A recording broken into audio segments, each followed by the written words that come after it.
guys, welcome back to the Passion Podcast. Today I'm here with my friend Sarah. Hey. Sarah, do you want to introduce yourself? Yeah, so my name is Sarah Garfield. My hobbies include magnets, milkshake, and not skiing. But I'm just kidding. But my name is Sarah Garfield. I'm a rising sophomore, hopefully double majoring in behavioral and cognitive neuroscience and English, and maybe minoring in statistics. We'll see about that. That's amazing. Thank you. So, if you're a fan of the show that we're referencing, or that Sarah referenced in her joke, Sarah is very passionate about the show It's Always Sunny in Philadelphia. That's kind of how we met too. Yes, I'm also very passionate about that show, so I was very much looking forward to this because I knew I wanted to have somebody come on and talk about one of the shows or just any show in general, because I feel like it's really cool to get perspectives on people, like passions that, and you have a lot of passions that are like, you know, external, where you go and like she works in labs and she does all these cool things, and you know, video production's a passion, but at the end of the day, it's also really cool to have kind of like intrinsic passions that you like, passionate about, like a thing, like a TV show or a team, or you know. Like, so my profile picture, I have like my widgets literally like Glenn Howerton from It's Always Sunny, like the Barbie movie, like him, like, is so bad. I'll show you. Oh my god, I definitely need. But that's how we met too. Like we knew each other through T-Lit, and then like basically I remember when we did like get to know each other for the Kahoot. I remember on my side it was like, I love It's Always Sunny in Philadelphia. I had a picture of like Charlie Day on there, and you were like, you like Sunny? And I was like, yeah. Yes. And then the retreat too is we talked about Sunny the whole entire time, like never episodes and like characters and stuff.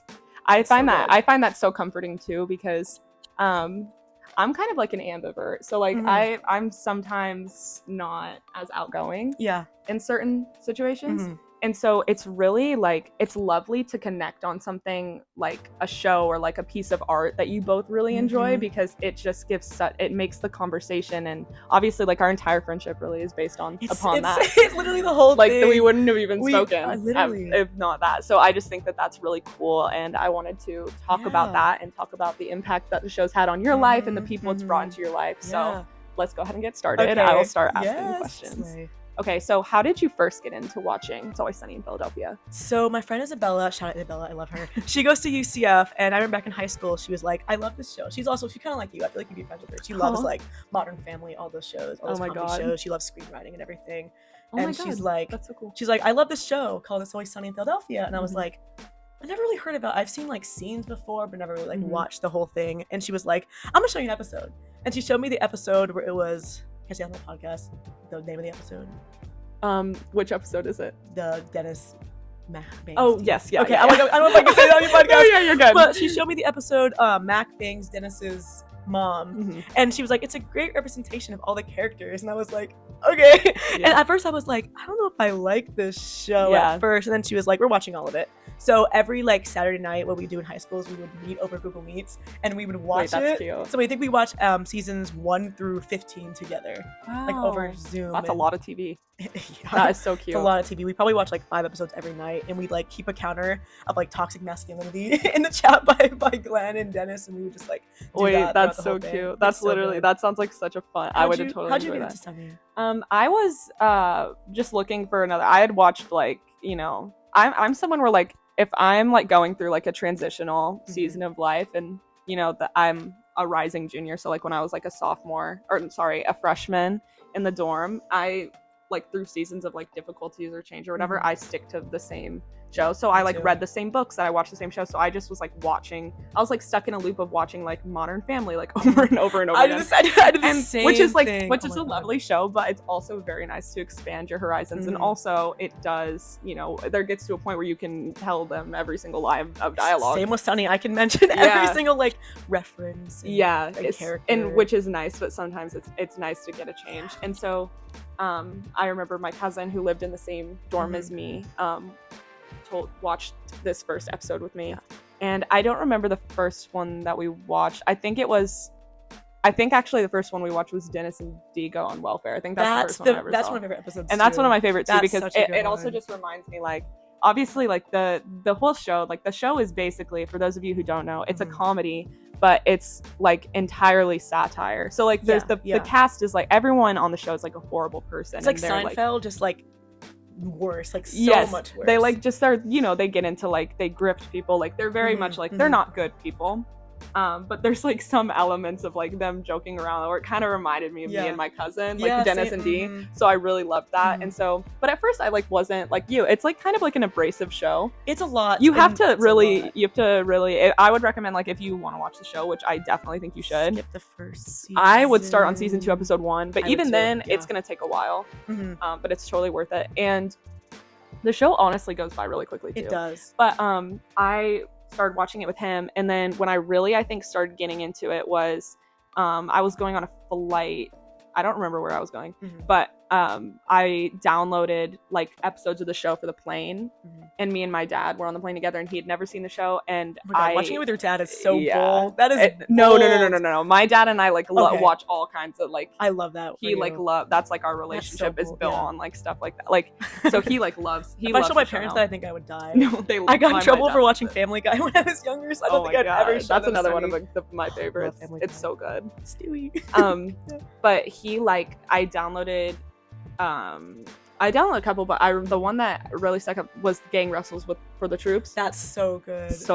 And I remember it stuck out to me so much because like we're on this plane and it's like it's a night flight. It's dead silent. And my dad's belly laughing at this episode, and it's so loud, and people around us are looking, and it just made me so happy to see. Like I love laughing with my dad and just laughing in general. It's so fun. But there's something so special, and there's some like really bonds you and connects you. So then from there we watched like pretty much the whole show together. So this show's really important to me. I love the show. I know it's kind of like gone through also my transition periods from like starting in high school to like college. Yes. Like talking to Isabella, like we know we're like very separate from each other because we're different colleges. So it's very hard to keep in touch.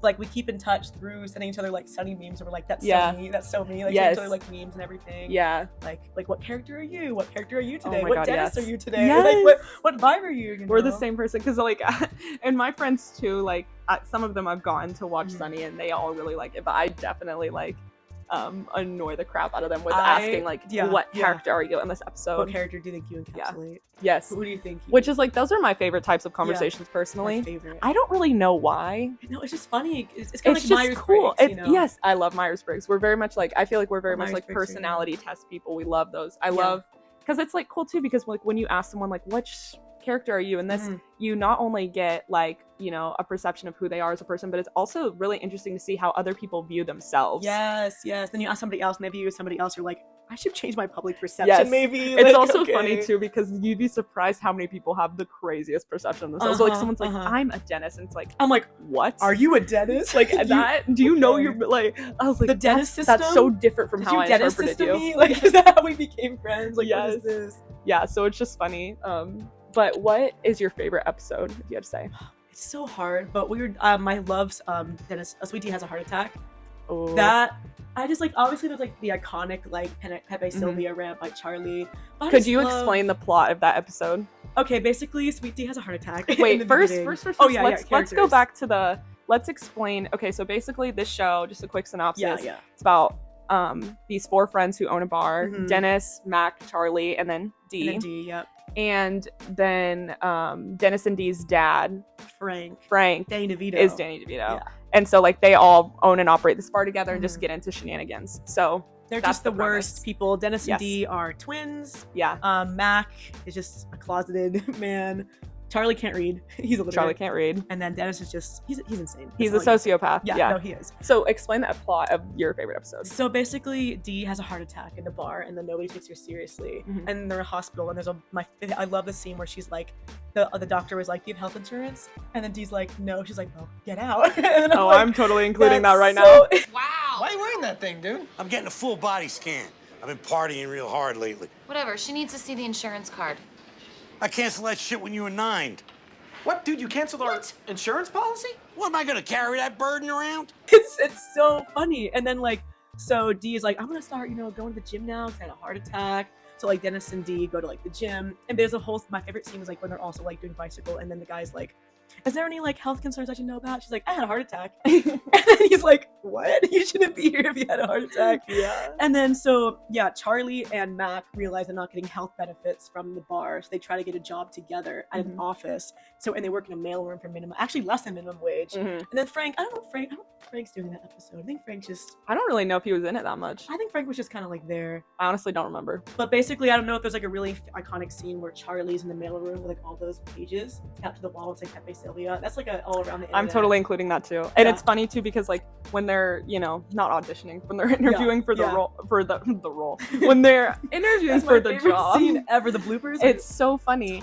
And it's like basically they're like, oh my god, like he's like, okay, I mean, you'll split. Yeah. If you want me to hire both of you, I will split the pay. And my favorite part of that, which I will definitely include, is them reading off their resume. Mac and Charlie. So both of you are. Well, gentlemen, I've never seen two people share a resume before. Well, we thought we'd save paper. You know, go green. Work experience. Patty's pub management. And duties that include ordering supplies and taking care of business. TCOB. Business coordinator for several years. I don't know who this is. Coordinator. Okay. For several years, I've been in complete charge of pretty much everything in my life. I don't miss That a would beat. actually be him. You know, not pretty much everything. There's certain things that you just can't have control of, sir. But I think you'll find that what we lack in formal education, we more than make up for in street smarts. Okay, so we can wheel, we can deal, we can oversee hostile takeovers, whatever you need, bud. It's a mailroom gig. And there's only one spot available. Ooh, kind of a package deal. We sort of work as a team. I tell you what if we split the pay right down the middle? You'd be willing to do that? Oh, yeah. Yeah, this has nothing to do with money. This is sort of a health insurance situation for us, so, you know, frankly, you don't even really have to pay us at all. No. Well, legally I have to pay you something, but minimum wage maybe? Minimum wage? Are you kidding me? That's great. That's more than we That's a expected. government salary right there. Yeah. Well, you drive a hard bargain. The job is both of yours. Congratulations. Congratulations to you. Yeah, bro. Minimum wage. Minimum. Where he's like from so 2003, funny. 2004 education. It was Yes. very educational. So I'm gonna put that clip in here. So good. But yeah, so that episode is wonderful. I So totally good. see why that's one of your. That's probably one of my favorites too, and it's one that I always forget about. It's So such like a when niche episode. yeah, too. like when I like stumble upon it, I'm like, oh, so good. But yeah, I'm sure a lot of you will recognize that meme of Charlie, even if you 100%. haven't seen the show. Because I remember when I saw the show, I was like, oh my god, That's where the meme comes yes, from. I was like, holy crap. And there's honestly a lot that Sunny's brought into pop culture that you don't really realize until you watch the show and you're like, oh my god, that's That's where that's from. It's from Sunny. which you is know? so cool to see. You know, it's really cool to, like, you know, obviously we're very, you know, we're the internet generation. We're brought up on the internet. We have all of these like memes and videos at our disposal, and it's just cool to see the origin of like some of them. So and it makes good. you feel more connected, I think, to your Exactly. generation. And in a like sense. the show started in 2005, so they had no phones, and as they trace out the show, they like go through all the culturally significant events throughout our life. So it's like tracing our whole entire like childhood, you know. Yeah, it's really wonderful, and they did a great episode about like 2020 and like the math. Like it's it's like a really like the show. I think the reason why it's been successful for so long is that they're really good at adapting. They're relevant, and they're also like the humor is like relevant. Because one thing about It's Always Sunny is like there's been several episodes that have been like taken removed. Down, for good which reason. I've seen all of them I have online. I have it free. I have them on Google Drive. cut that. Maybe we should cut that out. I have it on Google Drive. But it's very it's interesting because like they're very good at like evolving past that and like recognizing their you know. So I just think it's really cool. And it's so satire. The actors are self-aware. Like they know what they're doing and that they're emulating the worst people imaginable. Yeah. Like they're not making fun of people, they're making fun of people who are like that. Making fun of people, yeah. Exactly. And it's cool too because they're all really good people. And as far friends, as I mean, and they wrote the show. It's so cute that you can tell. They have their podcast too. Yes, you can tell that they're good. friends. Like I feel like you can't have a show from 2005 to 2023 Without where you're being, not like, friends. Yeah. And they're also like they talk a lot. We both watch the It's Always Sunny podcast. I love it. Every Monday. I look forward to it every morning. Me too. I should watch Me it. too. When I'm getting ready. Same. It's When so do I good. make up in the morning? What's your favorite part about the podcast? Them arguing. Oh my god. I love when Rob and Matt they just like to start arguing like about like diets and this like culture, and then Charlie plays his harmonica and his like piano, and I'm like, oh my god, this is crazy. Remember we had Lin-Manuel Miranda on the episode? Yes. That was a fever dream. They had an episode. That's a fever dream. I think my favorite episode is probably The Nightman Cometh. Yes. And so that one's a musical episode. So the podcast, the format is basically they go episode by episode of the show and give like a rundown the behind the scenes, which like if you're like a TV nerd like I am, it's like heaven. It's so good. So good. And so they had Lin-Manuel Miranda on the podcast, who's a big fan of that episode that's a fever in the dream. show. Like, I was like, Lin-Manuel Miranda? But they break down in the episode like all the musical elements, and it's really cool. A lot of thought and effort and time goes into the show. It's crazy how Charlie Day, who plays Charlie Kelly on the show, he is not like professionally musically trained. He can't read music, but he makes this like wonderful music on the spot. He's so talented. He's so I love Charlie Day. Me too. If he came to UF, I think I would cry. Who's your favorite on the cast like actor? Who's your favorite? Charlie. Yeah. What about you? Rob. Also Glenn. Did you see the new I actually love movie? Yes, I saw the movie. Was it good? Yes. Okay. For those of you who haven't seen it, Blackberry is really good. It's like it's getting a lot of Oscar buzz right now. I really was not. I only saw it because he was in it. Yeah. I went with my dad because my dad was like, "This is awesome." But I went and saw it and I was not expecting to like it because that's just not my vibe. Yeah. But I watched it and I was like, it made me like emotional. It was really good. But it was also funny. Like like I don't even know if it's supposed to be funny sometimes, but it's just like I saw the trailer. I was like, it looks like kind of like The Office vibes, where it's like cutting between like the people talking. It's very very dramatic. It's dramatic, but it's like it's like very kind of shot like a. Charlie's definitely my favorite actor because Charlie's my favorite character. It's like me. He's also literate. No, I'm not literate. But like but he's just like the things that Charlie does are it's just so out of pocket. Like one day he's like, I eat sand. I'm like, okay, that's like a normal Charlie thing to do in the show. Like, you know what? What's the hardest you laughed at something like Charlie's done on the show? Oh my god, just everything he's ever done. Like, I love the Charlie work episode. Oh my god. There's an episode because basically they own the bar, and then Charlie, like, he's the dumbest one, but he's the smartest one out of all the gang when it comes to like caring for the bar. He takes care of the bar, maintains it. So there was like a health inspector coming. He's like the janitor. He's the janitor. He bashes rats in like the alleyway. And so basically, there's an episode of just him like making sure that the bar is just taken care of, and the whole time he's just like going and going and going and going nonstop. It's one of those episodes where it's shot in, I believe it was 2 shots because there's one.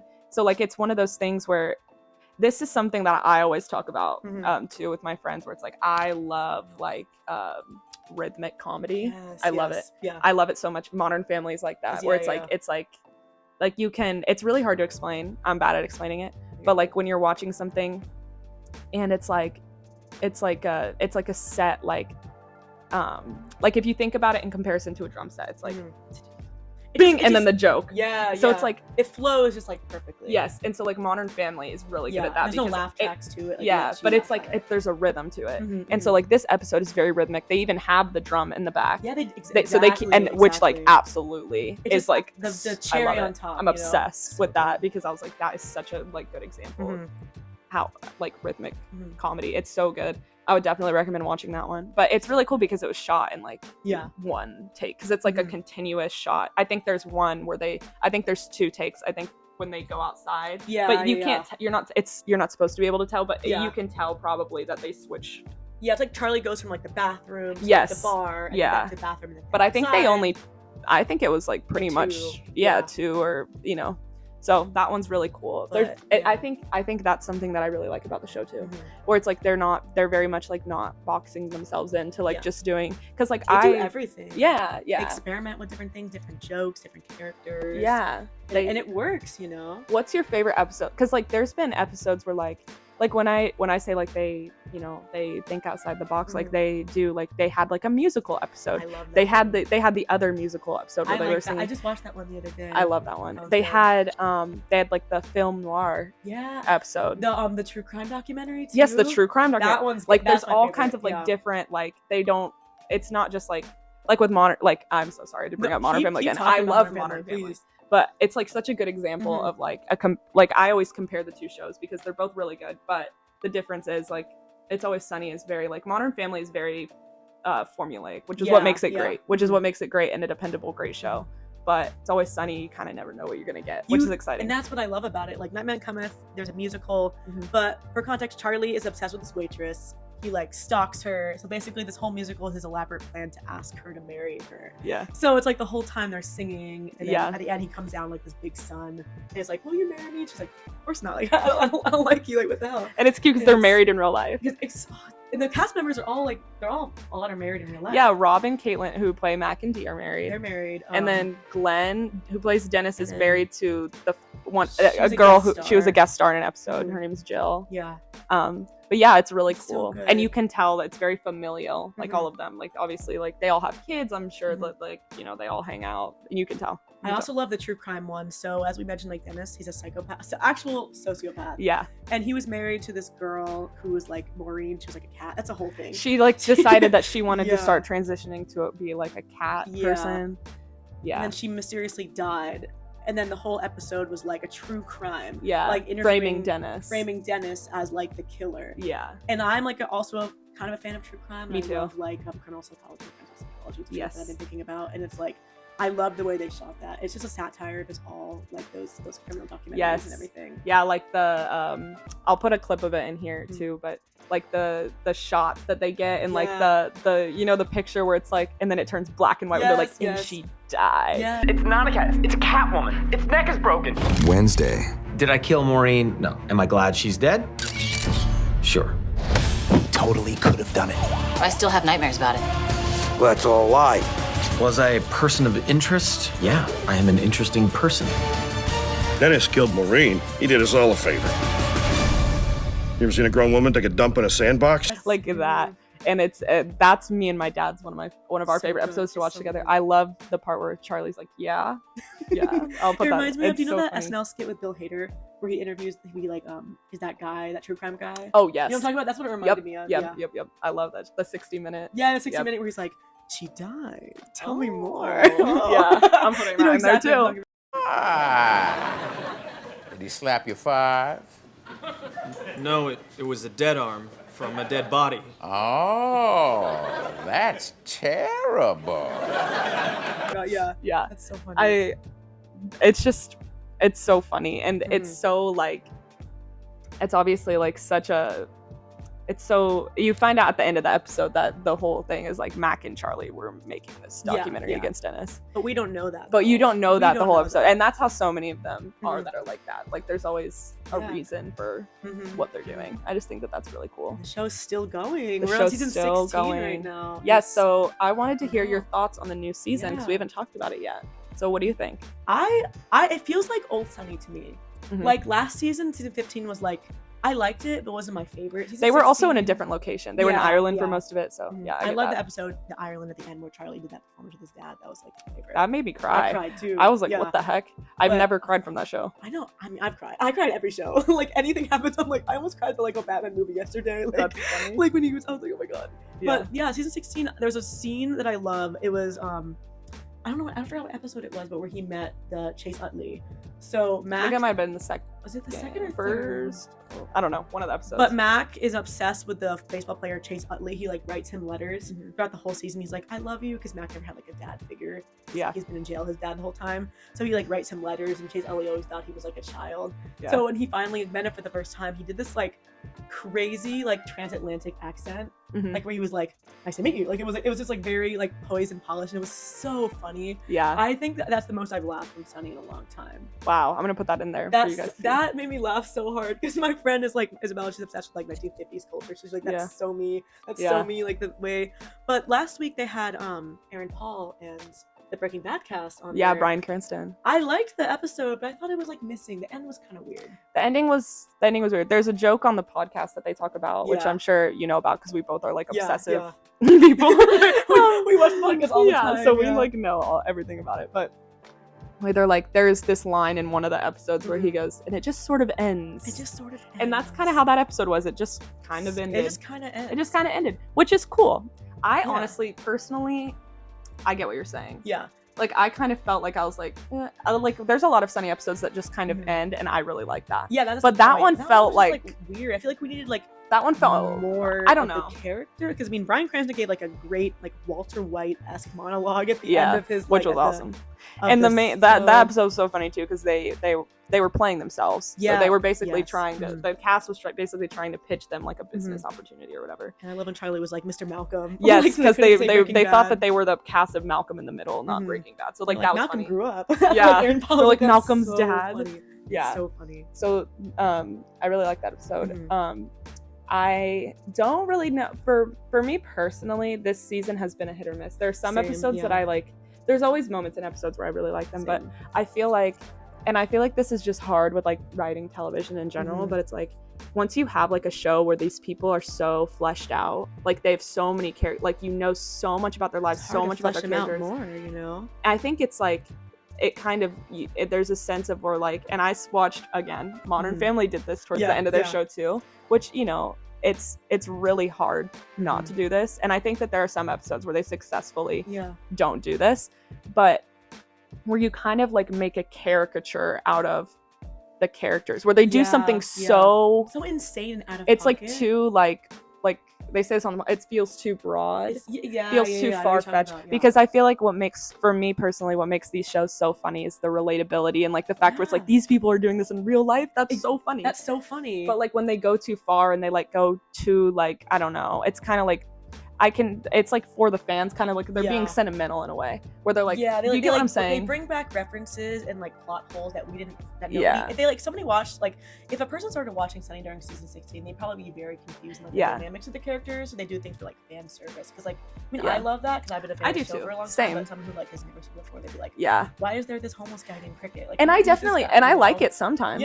I do like it sometimes, but I feel like sometimes it takes away from what makes the show so funny to begin with. So that's the problem I'm having with this season. But again, I feel like each episode that comes out, I'm liking it more and more. Is there a favorite episode you've had so far? Or, like, of this season? Yeah, of season 16. I want to say the one that just came out is probably my favorite. Really? Yeah.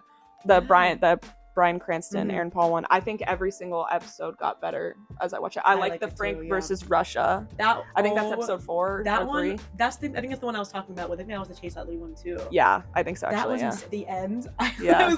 Danny DeVito was hilarious. It's the concept of that episode I can't really explain on the podcast because it's a very it's a little out of pocket. But just look it up for yourselves. Yeah. It's a little bit, it's adult. It's really funny. It's really good. Yeah, it's very funny, and so yeah, I felt like that one was really well done. But that's a problem that I have with the show. But again, it's like it's not to stay relevant too, because it's like they've been doing this for 16 seasons. But like again, it's like I'm just being really picky because I love the show so much. So it's like I really like this season as a whole, and I really love the show obviously. But just if we're like getting down to brass tacks, that's my opinion. But one thing I want to talk about is how It's Always Sunny has never received any awards.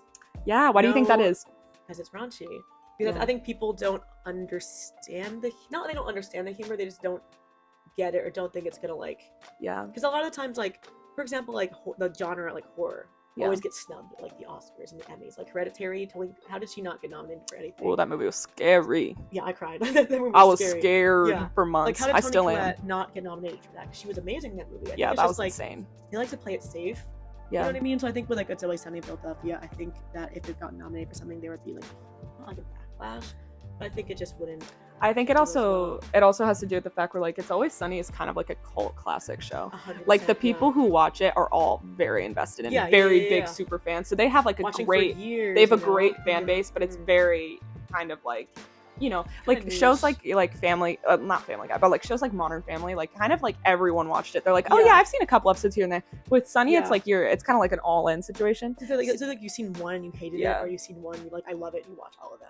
Yeah. So it's like very they want to I feel like they want to go with like what probably the masses like, which I can understand. I get that. They like to play it safe, which and like I think that obviously shows like Modern Family deserve all the awards. Not every. I think that there's been a lot of situations at the Emmys where I'm like, what? Like, who won that? Yeah, like why?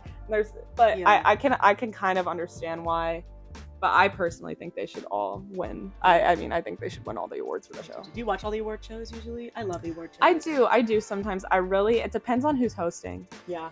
I really enjoy Ricky Gervais hosting. He's always. I'll always watch Tina Fey and Amy Poehler if they host. Nick Kroll and not John Mulaney hosted something. Oh my God, no way.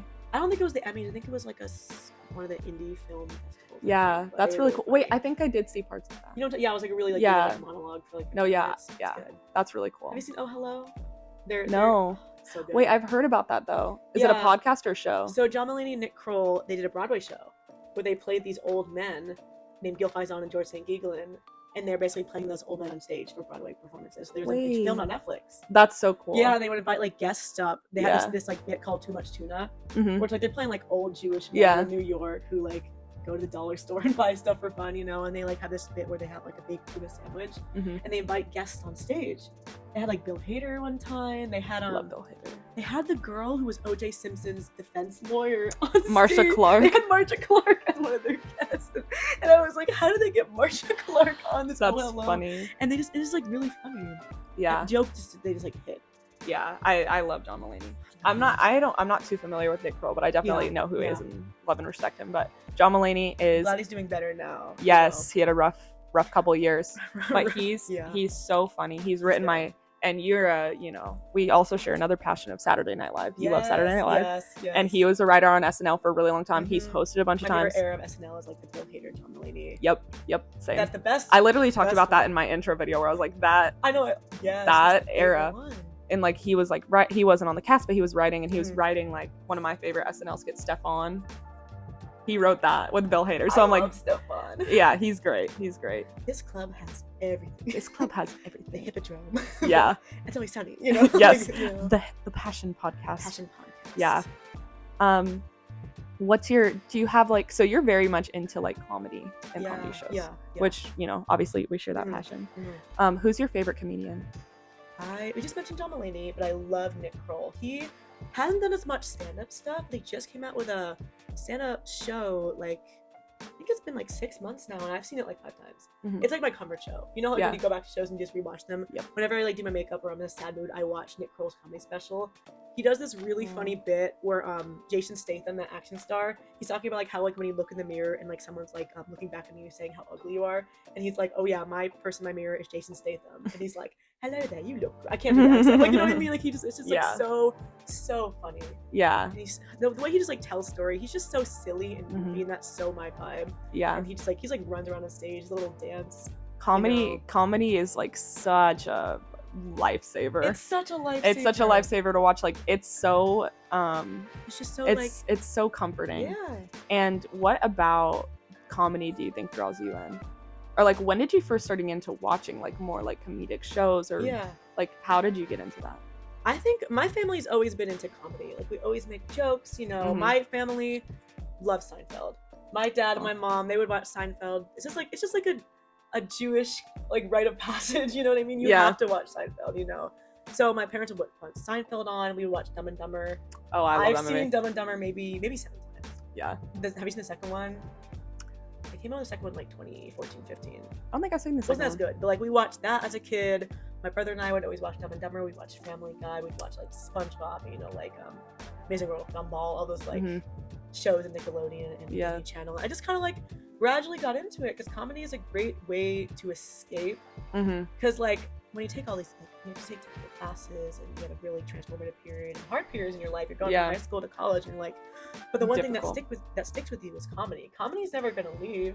Yeah. Comedy's not gonna, as much as it seems like the world is bleak and the world can be gross and politics can be very difficult, and you watch the news and you're like, oh God, my heart's pitter-pattering, but like the one thing doesn't change is comedy. Yeah. There's always gonna be laughter in the world, and there's always gonna be someone who's gonna make you laugh. And that's such a comforting experience. That is such a good answer. I completely agree with that. Yeah, it's just the world, it's so bleak, you know what I mean? And just like that's the one thing that just like keeps me grounded. Yeah, especially it's really easy to get lost in all of the, because there's so much noise, because especially we're in the generation of social media and quick access to the media. Yeah.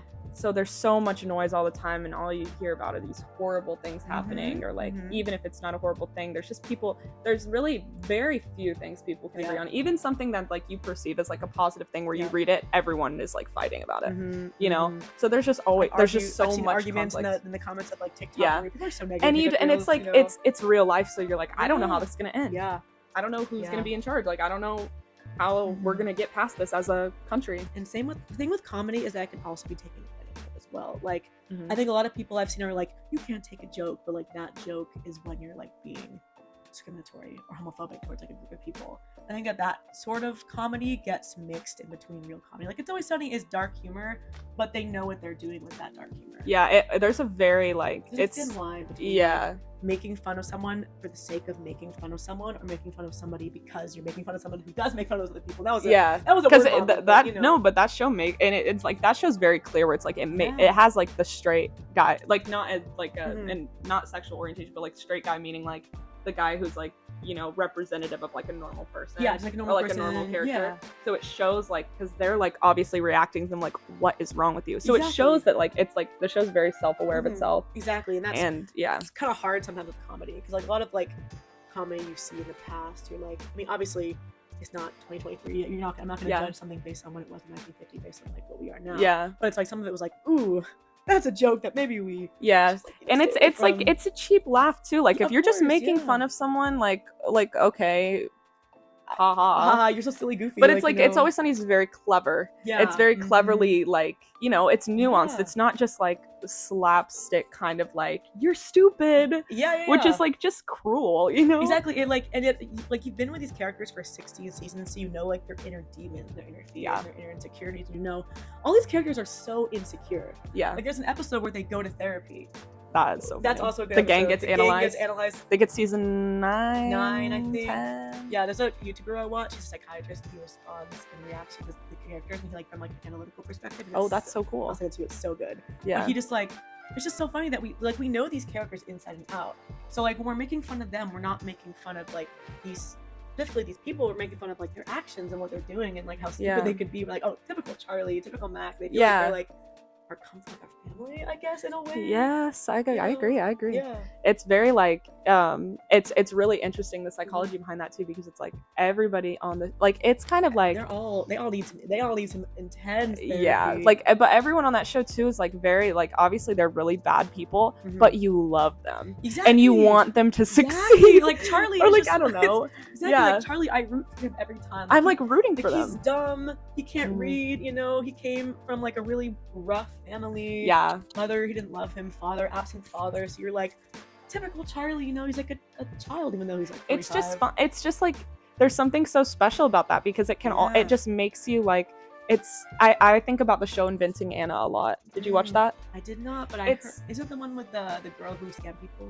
Yes. Okay, so like this girl's like a bad person, basically. She's like scamming her way through life.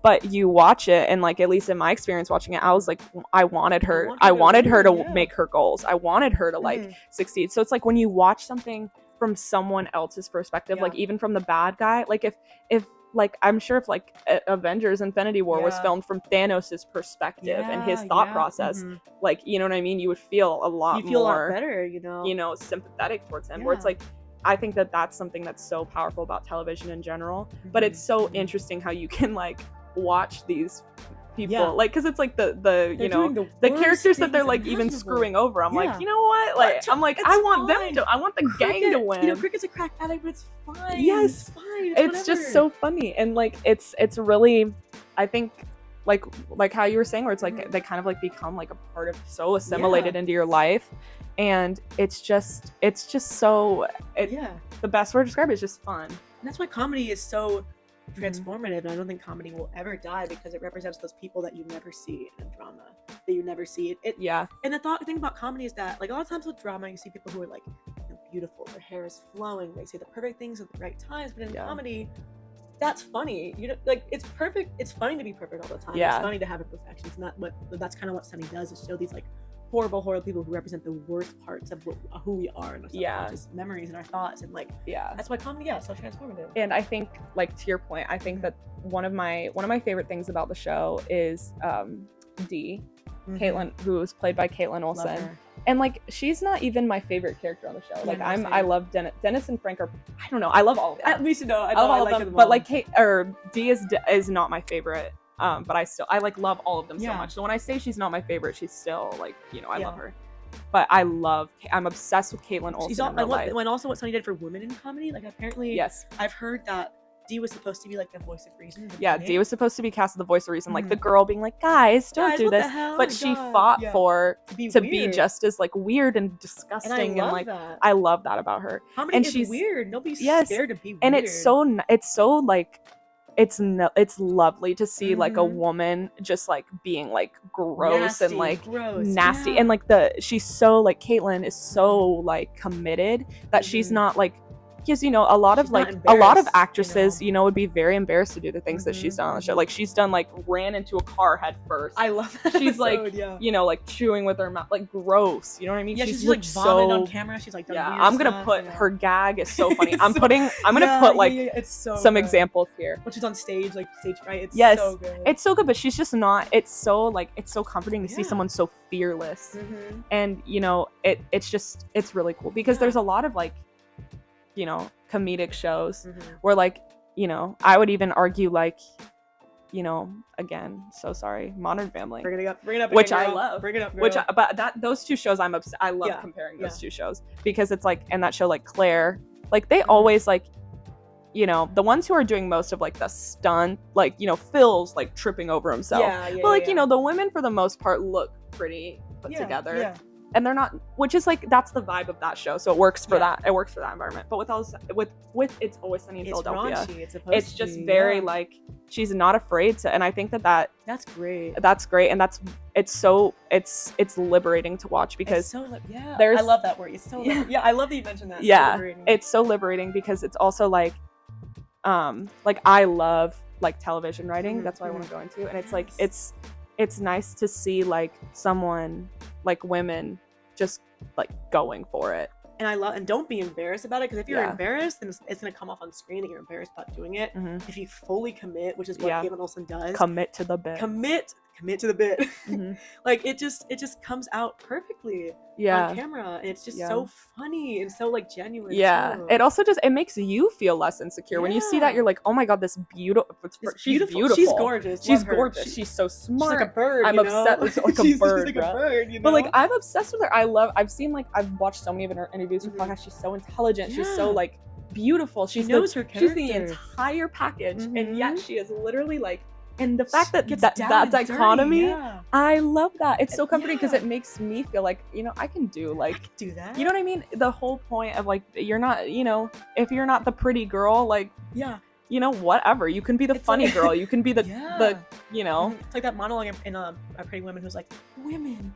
We're so, that's I can't know what Little Women. Yeah. Sorry, thanks, Pretty Women. Yeah. That's a whole no, but Sarah Rowan or whatever. I say her. Yeah. I always say her name. But like, well, she's like, women, we're so dynamic. It's like, that's 100% true, Yeah, I just love that too. I just find that's one of my favorite elements about the show. And then, of course, there's the element of like, with comedies in general, especially when you've watched the show as many times as I have, what's going to happen. And also the stakes are low. Yeah. Like if they don't succeed in their goal or like whatever, it's like whatever. The next episode, they'll be back in the bar doing the same shenanigans. They do the same. And the whole thing is like, it's cyclic. They do the same shit every day for the past 20 years. Yeah. They never change. Like they get into new adventures, but there's not, the thing about comedy is like, there's not a lot of character development, which makes it funny. Sunny, there is some though, surprisingly. Little bit.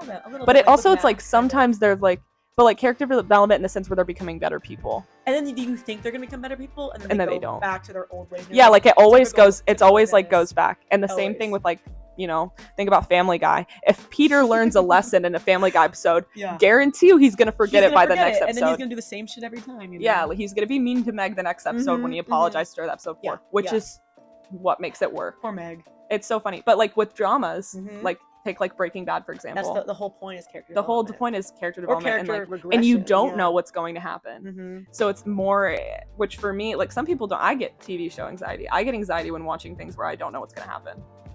I'm kind of like that. Because it feels like I was obviously in a show like that, the stakes are very high. I'm also kind of like empathic. So like I feel like if I'm watching a show, I take on the emotions of the show, which that's why I like to watch comedy because it makes me feel lighter. Yeah, same. Because if I watch something like, I watched the Jeffrey Dahmer.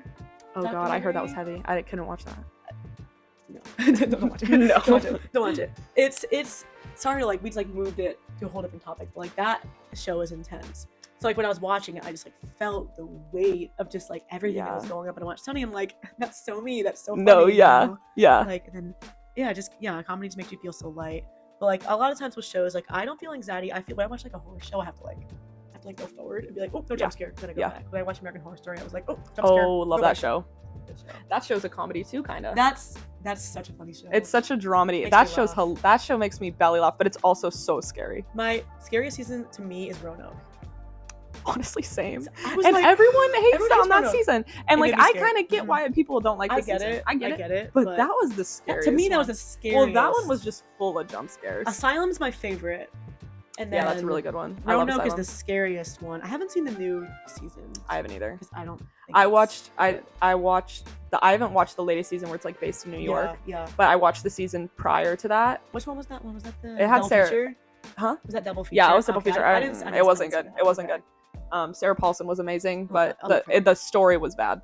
It was not good. It was very bored. I was bored watching it, which I would love American Horror Story. Yeah, it I'm always a hardcore, keeps you on your feet. I'm a hardcore fan of that show. Mm-hmm. So like once I was bored by that season, I was like, dang.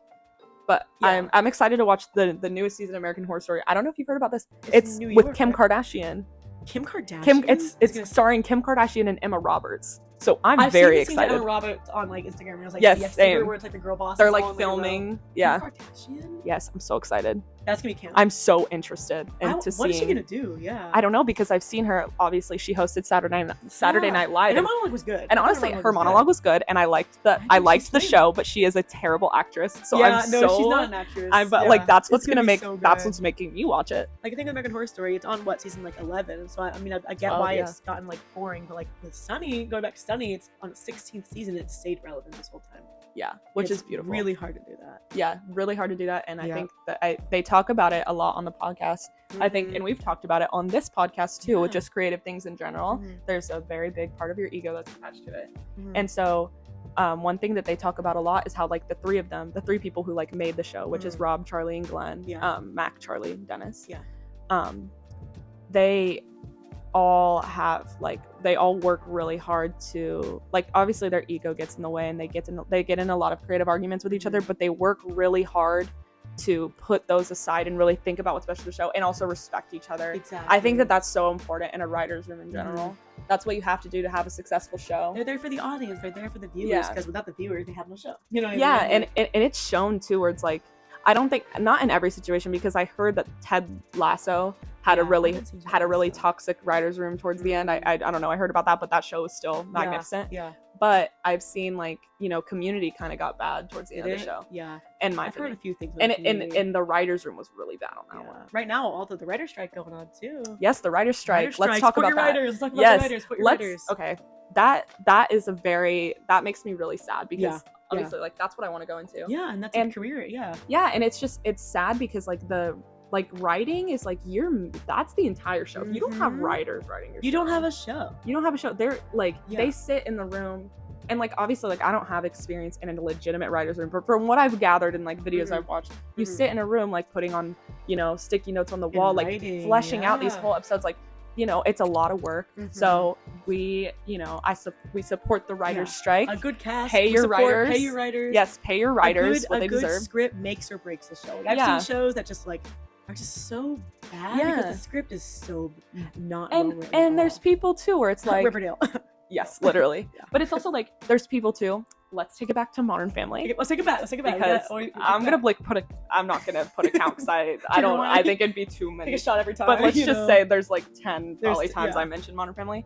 But take it back to that, like really that's when like Julie Bowen, Ty Burrell, Bill and Claire, and like a bunch of them, that's when they blew up. Do you think that they would have blown up if they didn't have that amazing script? Definitely not. Maybe they would have later, but no, not from that. Like it's completely due to the writers. They deserve to be paid so much more, because Charlie Day on the podcast when he had Martyr and Roselle, who are two writers for It's Always Sunny. Yes, I love them. He brought them on during the writer's strike. So that was such a great thing for Charlie to do, who him as an actor and a producer and director and a writer, to bring somebody on who's just solely a writer. Yeah, just solely a writer, to be like, this is what's going on with my career and my job and my livelihood. Like, I can't write if I have no money.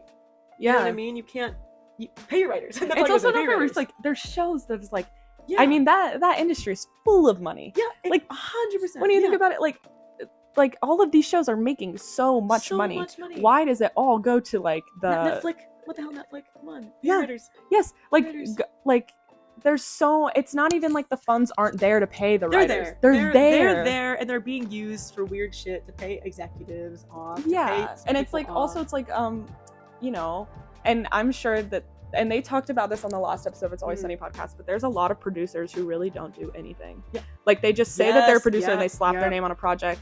Because really it's like kind of like an elusive job description. Yeah, they have like, I remember like I'm always looking at the credits and I'm like, ooh, this person was a producer, but in reality they're just like had nothing to do with it. They were just kind of like there. They maybe kind of like did one or two things. So it's like, maybe but those people are definitely getting paid. Yeah, you know, I would bet that they're getting paid more than, you know. But, and you know, that's not a true for everyone. There's a lot of very hands-on producers, but like great shows that I love and that I love to watch and I rewatch all the time. And I'm like, I really hope that these writers are getting paid, you know? The new season of Black Mirror just came out. Ooh. And I was like, I hope that those writers need to be paid a lot. I don't even know. Yeah. Did you see the new season? No, I'm scared. I've like seen a couple of episodes. Some of it's good, but some of it wasn't as good. But I'm just like, those episodes are just so well done and well written and so captivating. So it's like those writers better be getting paid, or I'm gonna walk up, because that's like the whole show. Okay, like yes, there's cool visuals, but would you even know what visuals to do if you didn't have the script? No, exactly. You wouldn't. So I just love that show. I want to see.